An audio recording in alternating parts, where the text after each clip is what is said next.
What up, nerds? Welcome back to the Nerdy Narrative. My name is Leslie Smith, and today I am going to share with you all of the wonderful things that I read last week. If this is your first time watching, I talk about all sorts of fun bookish things in the science fiction, fantasy, and horror genres. So if those are the type of things that you find interesting, go ahead and hit that subscribe button and join the family. And while you're watching, if you enjoy the content, go ahead and give me a thumbs up while you're at it.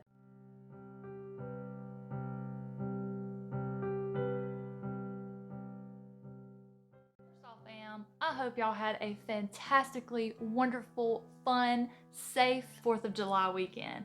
I hope that you got to spend time with your families. I hope you did something fun in the sun and that you were able to hit the ground running this morning. What did I read last week? A lot, actually. I really was kind of thinking about it this morning. I'm like, man, I don't really think I read a whole lot, but once I started gathering everything together, it turned out to be quite a lot. As always, I like to start off with The Way of Kings. It is my favorite book. I am rereading it with the Storm Along 2020 group. It's safe to say I am 50% of the way through. I am enjoying every page. I just can't adequately describe my feelings in words as I sit and read this book every morning. It's just a treasure to relive this book. I am still slowly plugging away at the Eye of the World. I started this reread with a group Witch Kitten Reads had started. I just fell way behind. I believe they are probably about to start book 3 and I'm still on book 1. So I got left in the dust on that one, and that's okay. This is another one that I love, just taking it slow, enjoying it immensely. I only read a couple chapters last week. I really just need to sit down and say, you know what, I'm gonna make it my focus read and get it knocked out, because every time I do pick it up, I really don't want to put it down. I want to finish it. I just have too many good books to read right now. That is just my problem. That's the crux of the matter right there. All right, next up, I'm going to talk about books that I finished. I read The Lightning Thief, Book 1, and Percy Jackson and the Olympians by Rick Riordan.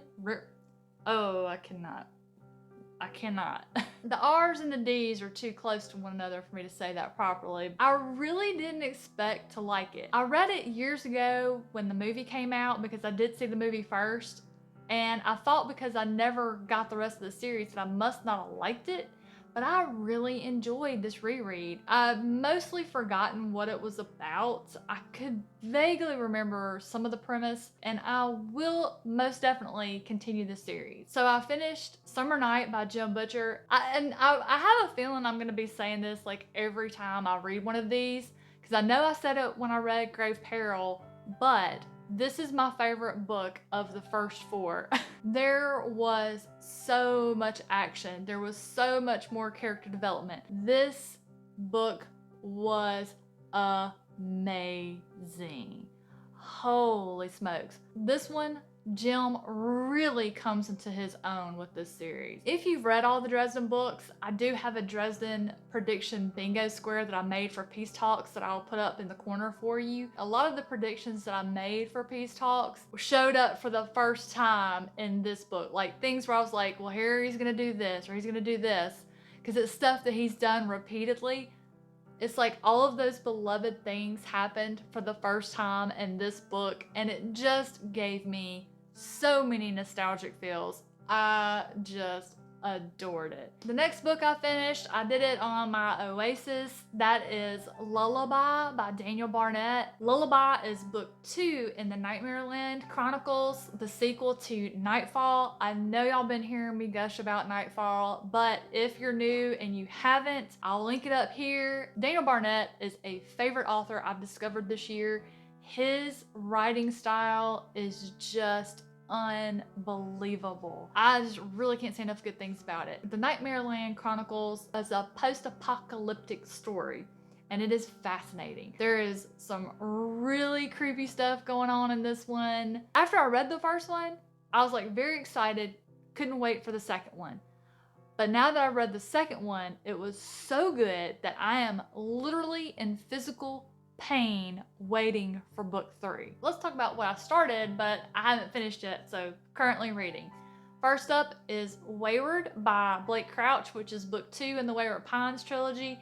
I haven't gotten really deep off in this one yet. I'm only on chapter 7, page 73. And this one I am once again buddy reading with Kayla from Crack Into a Good Book. So Wayward picks up 2 weeks after the first book, Pines, left off. So the town of Wayward Pines is in Idaho. It is yet another post-apocalyptic sort of story. This one, I think the townspeople are about to like boil over and just blow the lid off, only because they don't actually know the truth of where they are and why they're there, and that they really don't want to get out like they think they do. I'm hoping to really get my teeth in this one a little bit later on today. And actually this morning I started volume 1 of the Inuyasha manga by Rumiko Takahashi, and this one just has a sort of coming home feeling to me.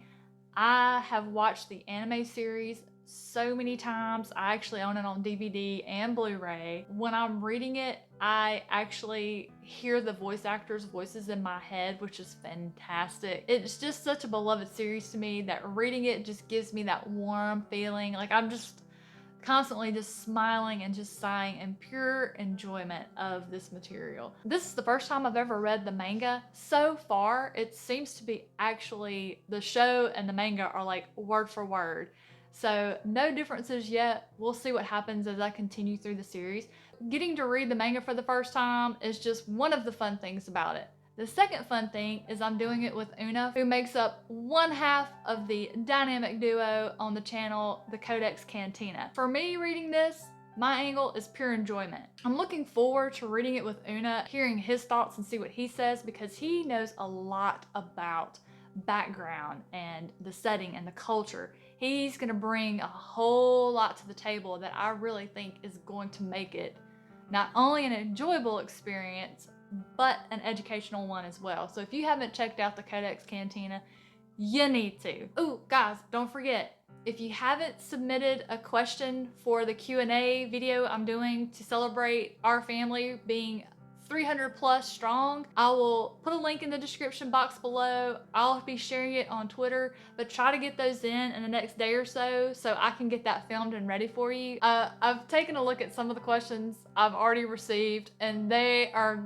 quite hilarious, so it should be a really good time. I feel pretty confident that you'll have a good time watching. I know I'm gonna have a fantastic time making it. I had a wonderful week of reading.